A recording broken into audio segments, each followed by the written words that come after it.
नमस्कार दोस्तों, सोचिए 2000 साल पहले एक अकेले इंसान ने ऐसी नीतियां लिखी जो आज भी अरबों और करोड़ों के खेल को बदल देती है। यानी यह कोई आम शिक्षक नहीं थे, यह थे चाणक्य, कौटिल्य, विष्णुगुप्त, यानी जो मौर्य साम्राज्य का सबसे बड़ा रणनीतिकार थे। यानी चाणक्य ने सिर्फ एक राजा को ही नहीं तैयार किया, बल्कि उन्होंने पूरे साम्राज्य की नींव रखी, जिसमें नीति, चालाकी, शक्ति और बुद्धि का हर कदम विचार पूर्वक से रखा गया। और यह नीति इतनी शक्तिशाली थी कि आज भी बड़े बड़े व्यापारी, उद्योगपति और पॉलिटिकल नेता भी इसे अपने फायदे के लिए इस्तेमाल करते हैं।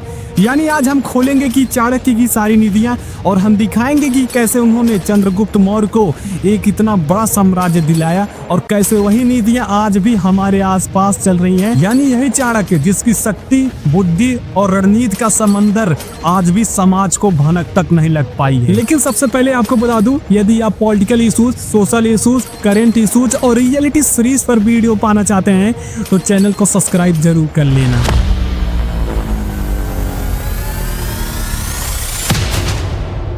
यानी चाणक्य, जिन्हें हम कौटिल्य और विष्णुगुप्त भी कहा जाता है, यानी प्राचीन भारत के इतिहासकार में एक ऐसा नाम है जिसे केवल गुरु, विद्वान तो नहीं कहा जा सकता, लेकिन यह एक ऐसा रणनीतिकार था जिसने राजनीति, प्रशासन, अर्थव्यवस्था और युद्ध नीति का एक ऐसा अद्भुत मिश्रण था जिसे आज भी लोग लागू कर रहे हैं। यानी इनका जीवन केवल संघर्ष तक ही सीमित नहीं है, बल्कि इनकी कई ऐसी कहानियां हैं जो साहस का भी प्रतीक है। यानी भारत की होश भी जब सत्ता अनेक टुकड़ों में था, यानी छोटे छोटे राज्यों में बटा, हर तरफ संघर्ष, अशांति और अव्यवस्था का एकदम पूरी तरह से माहौल था। यानी देश के अंदर एक गहरा अराजकता का दौर चल रहा था और हर राजा अपने अपने स्वार्थ में उलझा हुआ था। तब इसी कठिन परिस्थितियों में एक युवा चंद्रगुप्त मौर्य ने चाणक्य से मार्गदर्शन प्राप्त किया। और यही चाणक्य ने चंद्रगुप्त को केवल सेना चलाना नहीं सिखाया, बल्कि राजनीति की गहराई, शासन की जिम्मेदारी, राज्य के भीतर और बाहर के चाल चलन को समझना, लोगों की मनोदशा को पढ़ना और हर सिचुएशन की दशा का पहले से अनुमान लगाने की कला सिखाई। पर उनका ग्रंथ अर्थशास्त्र केवल नियमों का कलेक्शन नहीं था,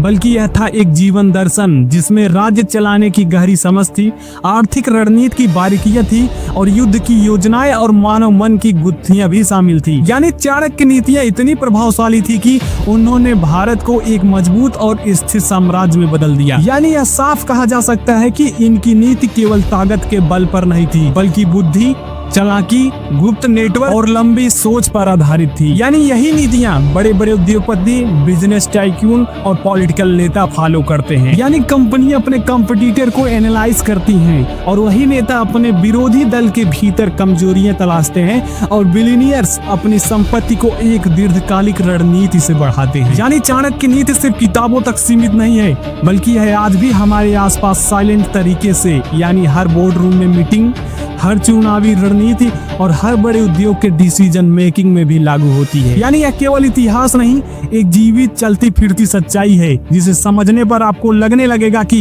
इतिहास तो बस अब हमारे सामने दोहराया जा रहा है। लेकिन वहीं दूसरी तरफ अगर हम चाणक्य की कुछ फेमस नीतियों पर बात करो तो इनकी एक जो सबसे फेमस लाइन है, मित्र और शत्रु की पहचान। यानी चाणक्य की यह लाइन बताती है कि किसी भी राज्य या व्यक्ति की सफलता का पहला नियम है अपने मित्र और शत्रु की पहचान।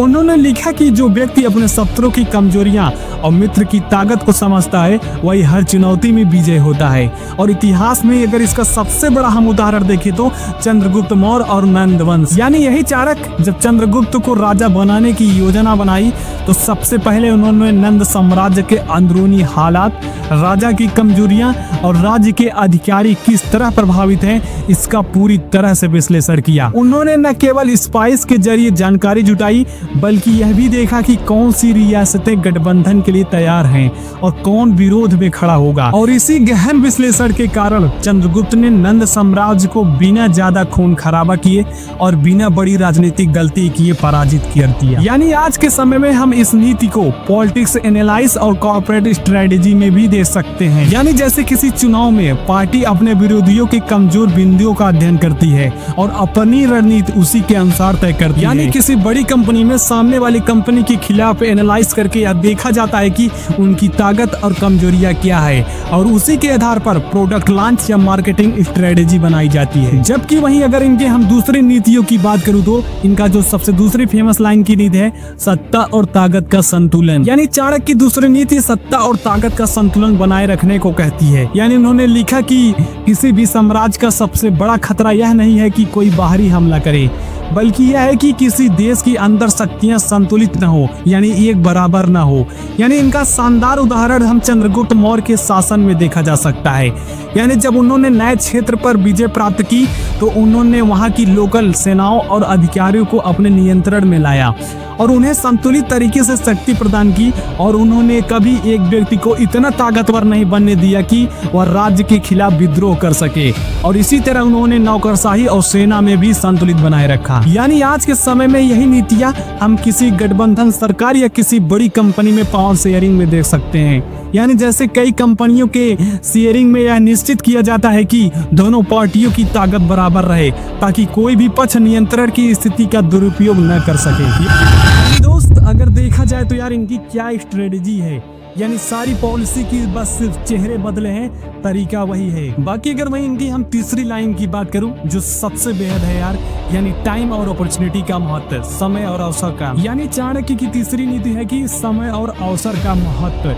उन्होंने कहा कि जीत का रहस्य केवल शक्ति में नहीं बल्कि सही समय पर सही निर्णय लेने में। यानी चंद्रगुप्त मौर्य के उदाहरण में यह स्पष्ट तरीके से दिखाई देता है। यानी चंद्रगुप्त मौर्य ने नंद साम्राज्य पर तभी हमला किया जब वहाँ की आंतरिक शक्ति असंतोष अपने चरम पर थी और उनकी सेना तैयार थी। यानी अगर चाणक्य ने जल्दबाजी की होती तो साम्राज्य पर शायद कब्जा मुश्किल में हो पाता। लेकिन वही दूसरी तरफ यही नीतियाँ सेम नीतियाँ यानी कैसे आज मॉडर्न में यूज हो रहा है, यानी प्रोडक्ट लॉन्चिंग, इलेक्शन कैंपेनिंग या स्टॉक मार्केट इन्वेस्ट में देखा जा सकता है। यानी जैसे किसी कंपनी ने अपने कंपटीटर की कमजोरी के समय में कोई नया प्रोडक्ट लॉन्च कर देना और मार्केट में बड़ा फायदा उठा लेना। लेकिन वहीं दूसरी तरफ अगर हम इनके चौथी नीतियों पर बात करूं तो वह है आर्थिक रणनीति यानी इकोनॉमिक स्ट्रेटेजी। यानी चाणक्य ने व्यापार, कर और जनता से रेवेन्यू की व्यवस्था पर विशेष ध्यान दिया।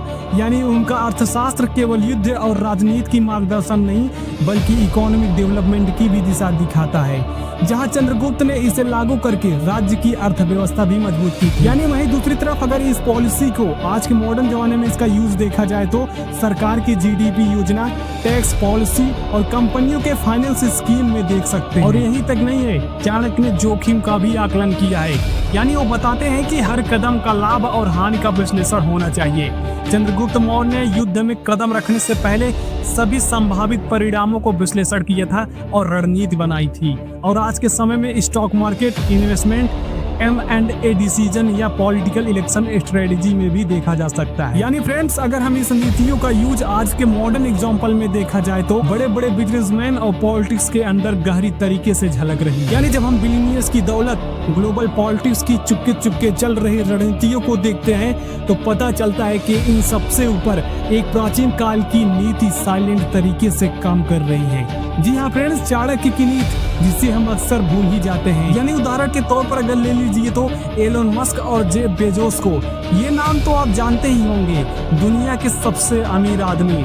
लेकिन क्या आपने कभी गौर किया कि ये अपने कंपटीटर को कैसे मार देते हैं? यह केवल पैसा और टेक्नोलॉजी का खेल नहीं है, यह है स्ट्रेटेजी का खेल। यानी एलोन मस्क अपने कंपटीटर की वीकनेस की पहचान करके उन्हें पीछे छोड़ते हैं, रिसर्च के जरिए कंपटीटर की कमजोरियां पता करते हैं, फिर अपने रिसोर्स से, चाहे वो कैपिटल हो, टेक्नोलॉजी हो या मैन पावर हो, इतनी बुद्धिमानी से डेवलप करते हैं कि कंपटीटर खुद हताश होकर बाजी हार बैठता है। यानी यही सेम बात जेफ बेजोस पर भी लागू होती है। यानी अमेज़न जैसी कंपनीज का विशाल साम्राज्य केवल कस्टमर सर्विस से नहीं बल्कि कंपटीटर की हर चाल पर नजर रखकर, अंदरूनी मार्केट को समझकर और सही समय पर नए व्यापारिक कदम उठाकर बना है। लेकिन केवल व्यापार ही नहीं, राजनीति में भी चाणक्य की नीति का असर साफ साफ दिखाई देता है। यानी अगर उदाहरण के तौर पर देखो तो नरेंद्र मोदी जी का 2014 का चुनाव विरोधियों की आंतरिक कमजोरियों और विखंडन का बेहतरीन फायदा उठाया गया। यानी गठबंधन की राजनीति, विरोधी दलों के अंदर दरारें बनाना, जनता की धारा पर सही समय पर हमला करना, यानी यह सब चाणक्य की कही हुई रणनीति की आधुनिक छवि है। और सबसे चौंकाने वाली बात यह है कि अरबपति और नेता प्रतिदिन चाणक्य की गुप्त नीतियों का इस्तेमाल कर रहे हैं। हर पॉलिटिकल कैंपेनिंग के पीछे चाणक्य की कही हुई बातें साइलेंट तरीके से यूज हो रही है। लेकिन क्या यह सब आम आदमी को इसका पता है? नहीं, वह सिर्फ अनअवेयर होकर रोजमर्रा की दुनिया में उलझा रहता है। और मानो तो यही सबसे खतरनाक सच है, यानी इतिहास के सबसे बड़े मास्टर की बातें आज भी चल रही है, बिना किसी हाईलाइट के, बिना किसी सुर्खियों के, बस चुपके से हर फैसले के पीछे। अब सवाल यह बचता है कि क्या आप इसे समझाना चाहेंगे या फिर वही चुपचाप सिस्टम का हिस्सा बने रहेंगे जो आपकी फ्यूचर को साइलेंट तरीके से बांधती रहे। यानी दोस्त, अब तक एकदम साफ झलक रहा है कि चाणक्य की नीतियां केवल पुरानी किताबों की ही बातें नहीं थी, बल्कि ये वह रणनीतियां हैं जो आज भी साइलेंट तरीके से काम कर रही हैं। वो भी हर बोर्ड रूम की मीटिंग में, हर चुनाव प्रचार की योजना में, हर बड़ी कंपनी के सीक्रेट डिसीजन मेकिंग में भी लागू हो रही है। यानी अरबपति अपने कॉम्पिटिटर की कमजोरी को गहराई से एनालाइज करके उन्हें बेवकूफ बना देती है। नेता विरोधी दलों में दरारें डालकर अपनी सत्ता मजबूत करते हैं। यानी वही नेता जो जनता के सामने झूठ बोलते हैं, लेकिन पर्दे के पीछे विरोधियों की कमजोरी को पकड़कर अपने लिए रास्ता बनाते हैं, गठबंधन बनाते हैं, दरारें बनाते हैं और जनता को अपने हाथों में बांधते हैं। यानी बड़े बड़े उद्योगपति मार्केट की चालाकी से खेल खेलते हैं, हर कदम पर कैलकुलेट करते रहते हैं। यानी आपकी जरूरत की हर चीज बेचते हैं, अपने कंपटीटर की कमजोरियों का खुफिया अध्ययन करके अपनी ताकत बनाते हैं। रोज डिसीजन लेते हैं कि कौन सी प्रोडक्ट कब मार्केट में आएगा, कब आपकी फिलॉसफी पर हमला होगा और कब आपका पैसा उनसे जुड़ेगा। और सबसे खतरनाक बात यह है कि हमारा आम आदमी रोज सुबह उठता है, अपना संघर्ष करता है, वह कभी नहीं समझता कि उसके सामने यह गेम साइलेंट तरीके से चल रहा है। यानी दोस्त, ये कोई कॉन्स्पिरेसी थ्योरी नहीं है, यह सच्चाई है।